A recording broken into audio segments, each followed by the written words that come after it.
Adam, I'm going to read your mind. I want you to think of a number between 1 and 10.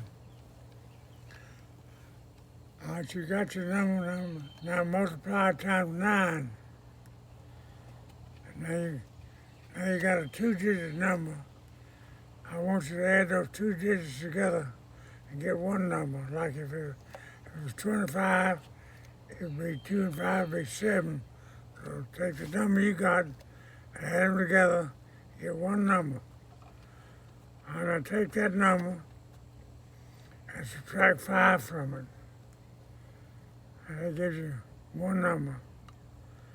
I'm going to take that number and relate it to the alphabet. Like if it was a 1 would be A and 2 would be B. So get your letter. You got your letter. Now think of a country in Europe that starts with that letter.